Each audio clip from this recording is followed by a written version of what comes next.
Money is God in action. Anybody here that doesn't like money?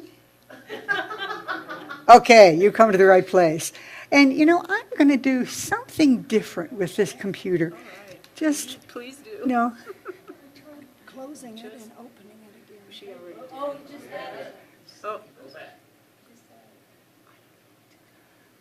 Well, let's see. I was thinking, here. Normal. Oh, that normal? Oh. Now try presentation. Oh, that's better than it was. So there you go. At least we only have one slide at a time now.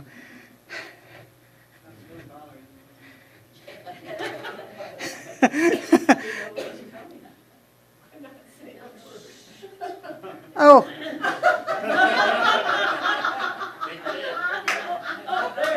Okay. Okay, just for the heck of it, I'm going to see if it does what I want it to do. Great. All right. Yeah, maybe go to full screen. Upper right-hand corner, I think, will take you to full screen. Well, right there. The next one over. To the right. Okay.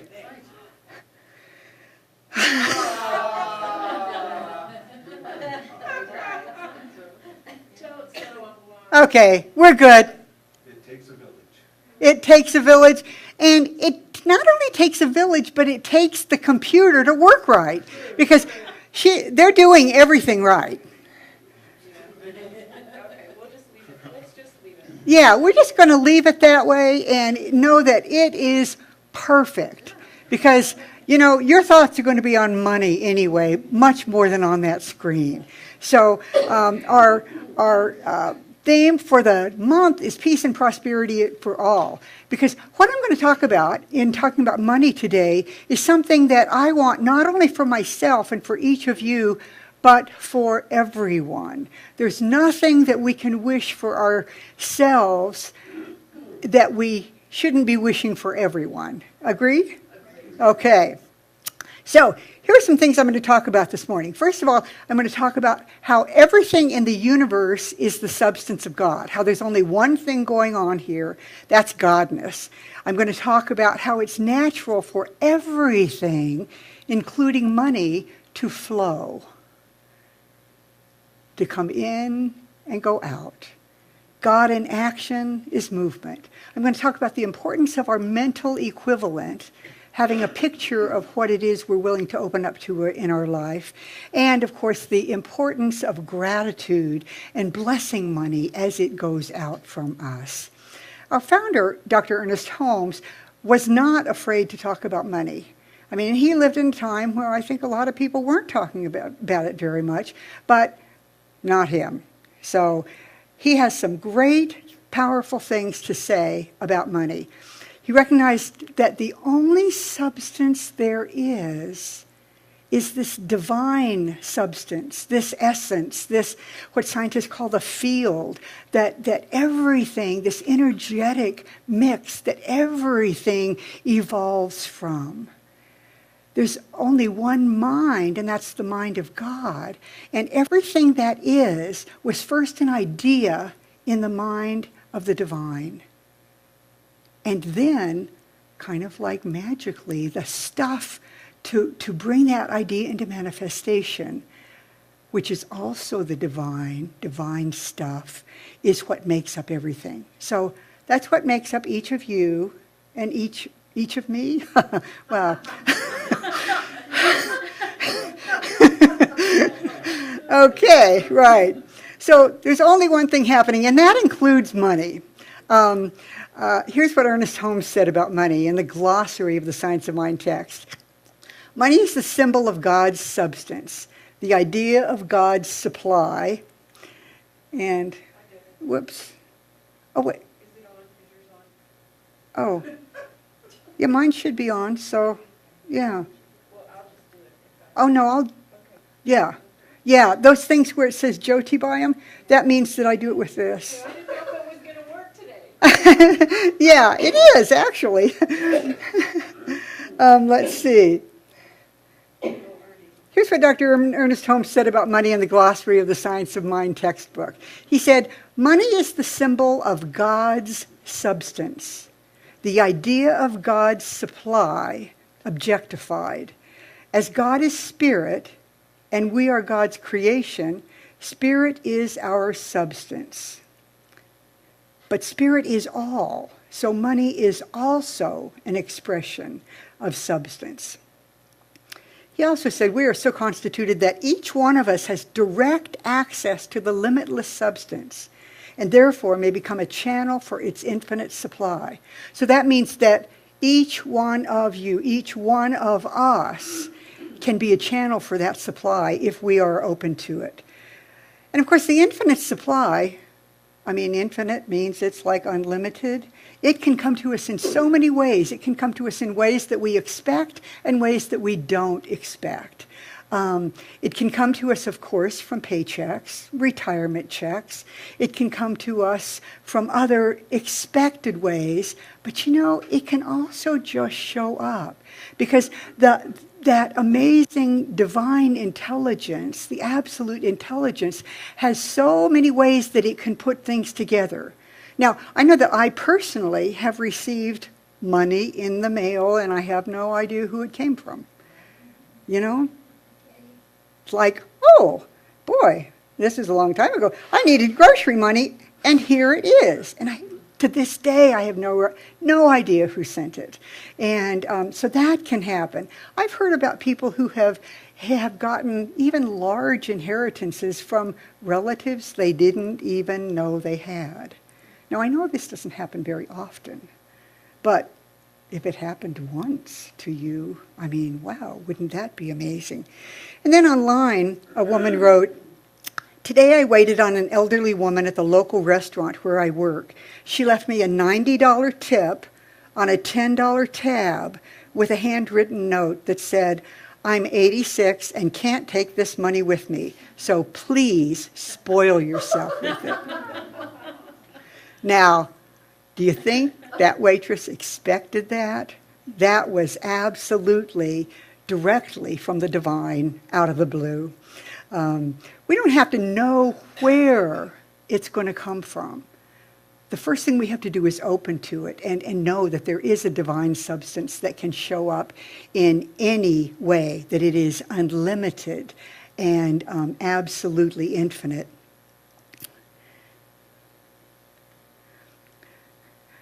Ernest Holmes wrote this about substance and supply. The substance of the Spirit is my daily supply. I cannot be without my good. I can see that the constant stream of life flowing to me brings into my experience all that makes life happy and worthwhile. I rest in security, knowing that infinite good is within and is expressing through me. I receive my good.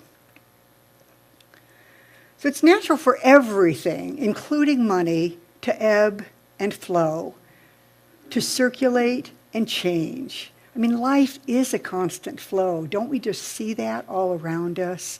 In our bodies, even our skin, the cells are constantly sloughing off and being replaced by new cells that can do that because there's a circulation in our body that is just amazing.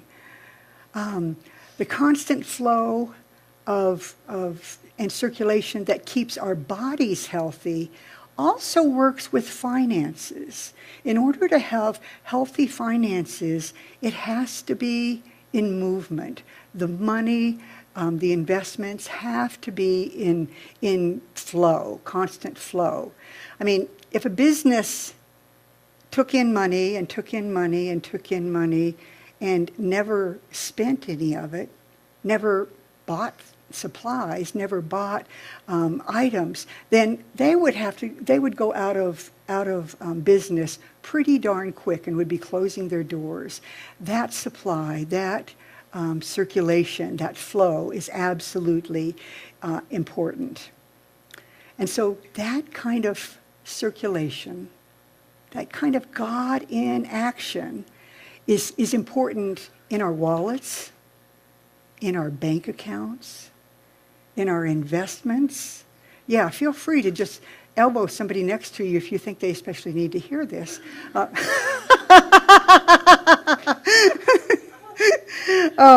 And so keeping that flow is important. And it's important in our attitudes, to keep our attitudes open and flowing and willing to learn some new things, willing to do some things differently.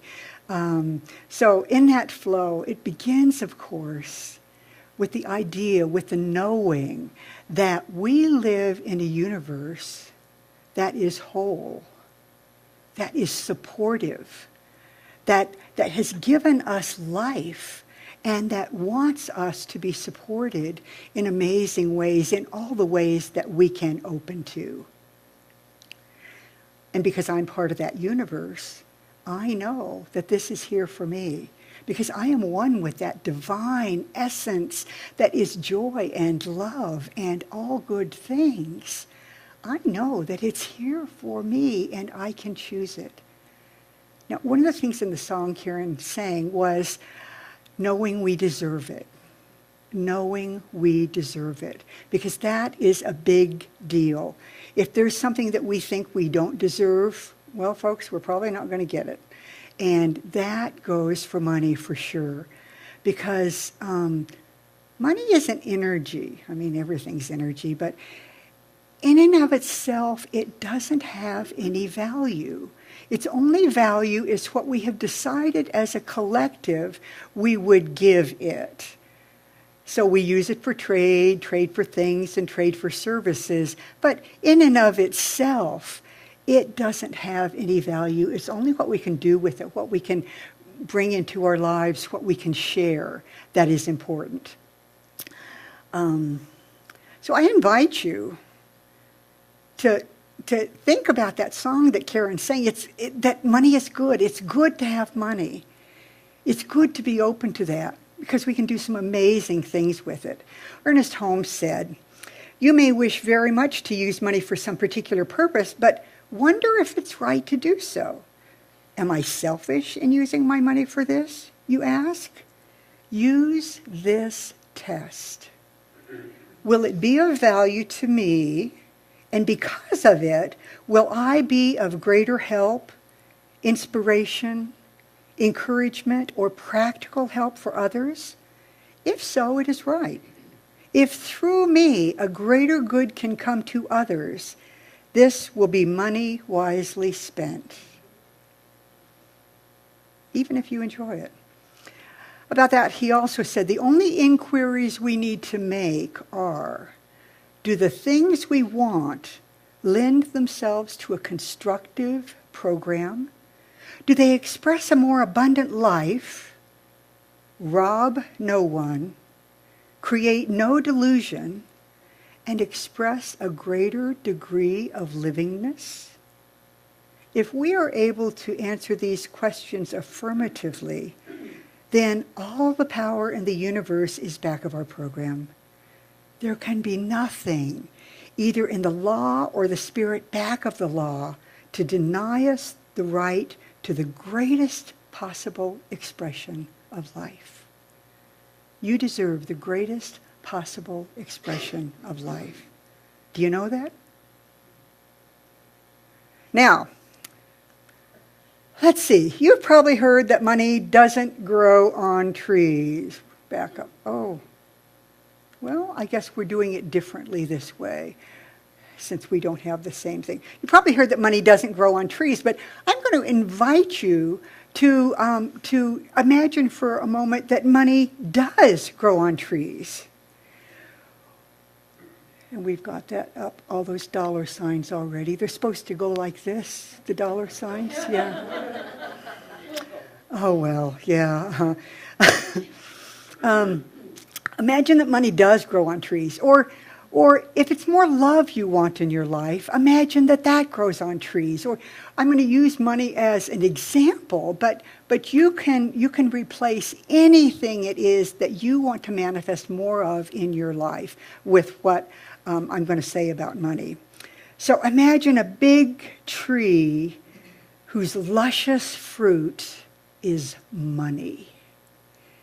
You might want to imagine gold coins, large bills, however it looks to you. But let's look closer at how the money could grow there. Where does it really come from? Well, we know that the soil contains nutrients. It contains minerals and chemicals and bacteria and all of the things that are necessary for a plant, for a tree to grow. It represents the unlimited potential of the divine. Okay, so all that stuff is out there. Now, the same soil can grow a soft, luscious peach, or it can grow a walnut that has a coating that is hard and bitter and not something we would want to put in our mouths. So the same soil can grow different kinds of things. And the same soil can grow hundreds of varieties of apples. Now, I think that's pretty interesting. That it's the roots that decide what nutrients to take in, what nutrients it will absorb, and how to combine them for each variety of fruit or nuts or whatever it's growing. So what if the roots are our thoughts, our beliefs, our expectations, our mental equivalent, and our action? Because that's what decides what we're going to take in. With our thoughts, with our beliefs, with our actions, with our expectations, with what we think we deserve, that's what's going to determine what we are going to let into our lives. So the soil is God. The roots decide what part of God to put into action in our lives. This, of course, is what we teach. We call it the mental equivalent. And that's made up of our thoughts and our beliefs. In this case, we're going to say about money, our thoughts and our beliefs and our expectations about money and how we will relate to it and how much will come to us. Our mental equivalent is what we think is possible. What we think is possible. For just a moment, imagine what you would love and imagine it being possible in the realm of finances or love or whatever. What is possible? That is our mental equivalent. It's our thoughts and beliefs and expectations and actions that determine what part of this God stuff, the unlimited resources in the soil, the unlimited resources around us, what part will we allow into our lives? So on the money tree, the fruits depend upon the quality of the roots. What we see as far as money depends on our thoughts, our beliefs, our expectations, and our mental equivalent and our actions, because they determine what we will let in. T. Harv Eker, the author of Secrets of the Millionaire Mind, wrote, "If you want to change the fruits, you will first have to change the roots. If you want to change the visible, you first must change the invisible." And Ernest Holmes said, "The plain, practical, everyday problem of money making is a definite part of living." I mean, it's practical and it is part of living. And the answer to it is summed up in these words: prosperity awaits our recognition and acceptance of it. Or it can be stated another way: your financial success already exists, but is waiting for you to see it and accept it as your own. He went on to say, we must have a mental equivalent. We must recognize what mental equivalent means. A person who works for $10 a week, this was written a very long time ago, a person who works for $10 a week has no mental equivalent for $500 a week. Because there must be something inside of us, he says, which equals the thing we want to do or have. if we don't have a space inside of us that believes it's possible and believes we deserve it, then it's not going to be able to come to us and express through us. He goes on to say, if you would equally distribute all of the money among all of the people, in a couple of years, there would be some people who didn't have any money. Now, I think we've all heard stories about people who win the lotto and they end up a few years later just exactly back where they were. That mental equivalent of, yes, I can imagine. Wow, I can imagine. I might have to close my eyes and squint a little bit, but I can imagine, being just as prosperous as anyone could ever be, and sharing that for the good of all, of course. So how can we remember as we spend and share and save our money that it's God we're circulating? Because that's what we're talking about, God in action. Money is God in action. Well, of course, we first remember that money is a spiritual idea because there's only one substance. We remember that flow and circulation is a natural part of every system that is healthy. And we can practice living in that flow. We can practice graciously receiving and graciously giving. For many, it's easier to give than to receive. But it's really important to practice that gracious receiving. We can refuse to worry about money. Because if we focus our thinking and which is our creative power, if we focus that on worrying, we know we're going to get more of what we think about, more to worry about. Whereas if we place our focus on gratitude and blessings, if we place our focus on knowing that I have so much I can share, then that is what we will get more of. I'm reminded of my, years ago, my Aunt Ann she was a worrier. And when she would worry about things, especially money, Uncle Jack would say, worry about it. Maybe something will develop, Because that's kind of the way it works. When we worry about it, we're more likely to bring it into our life.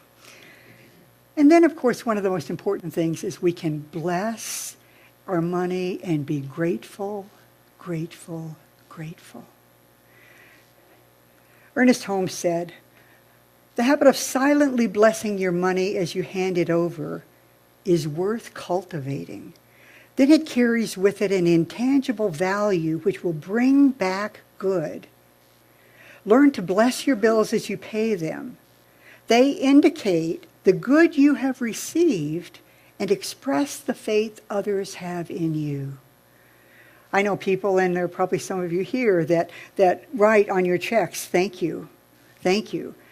I love to imagine that the people who are receiving it, even the people in the office, are just going to be blessed by handling the check, that they will be blessed by the energy that goes with the paying of the bills.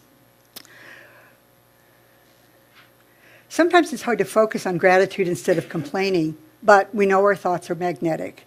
We know we get more of what we think about, absolutely.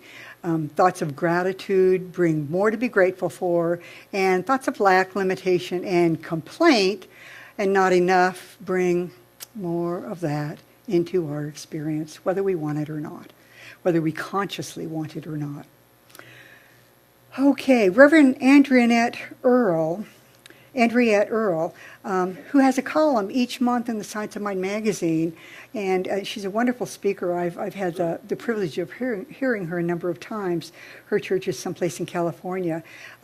She suggested this gratitude practice. Write, thank you for all the money I've been given throughout my life on a sticky note, and attach it to a dollar bill that you keep in your wallet or your purse, and let it remind you of all of the abundance that has already had a chance to come to you and flow through you. I mean, that's just kind of a reminder that wow, I have received all of this in my life. And of course, you can think not only about all the money that you've received, but all of the everything else that you have received as well. So we can use that as a reminder. And as we remember that everything in the universe, is, including money, is that God substance, and as we remember that it's natural for things to be in the flow, as we expand our mental equivalent of what we deserve, and we remember the importance of blessing and being grateful for all that we have and all that we have ever had and all that we will have, then God in action will flow in and through our lives. And it'll flow as money, it'll flow as love, it'll flow as opportunities, it will flow as anything that we are open to. Fun, delight, humor, all kinds of prosperity. All kinds of prosperity. Good, we've got the one up there I want. Oh, wait a second. We're good, Linda. Yeah.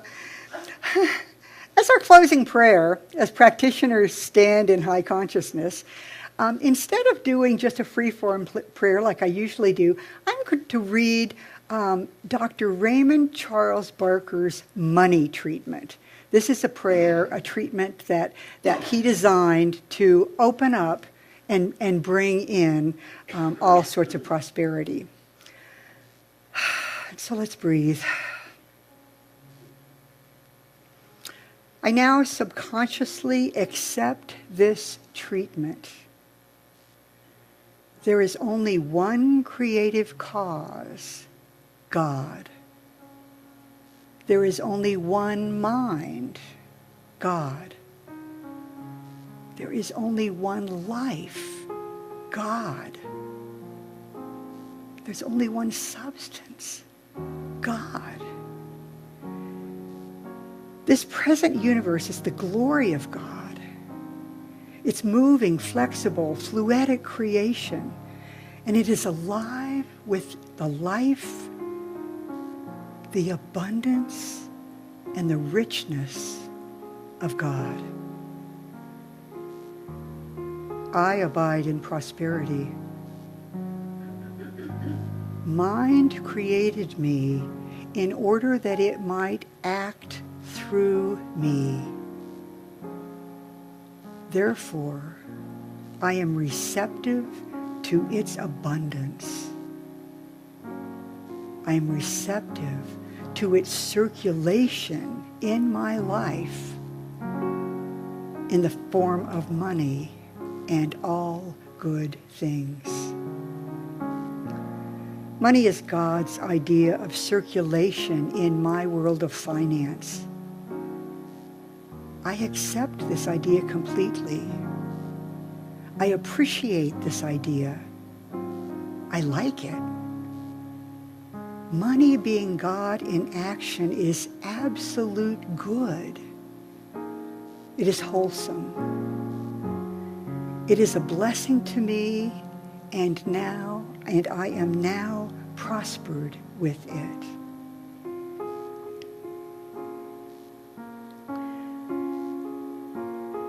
I have no fear of lack, for I believe that I have plenty of money. It's God's activity in the world, in my world. It's God's activity in my bank account. It's God's activity in my investments. It's God's activity in everything I lay my hands upon. This money is flowing. This money is free. I do not attempt to lock it up. I do not put a fence around it. It's God's money. I let it flow in. I let it flow out. as I release it, I know that it comes back to me, pressed down, shaken together, and running over. The Lord is my shepherd, I shall not want. I am now free in money. I rejoice in it. I appreciate it. And I thank God for it. I have money and all good things forevermore. And so it is.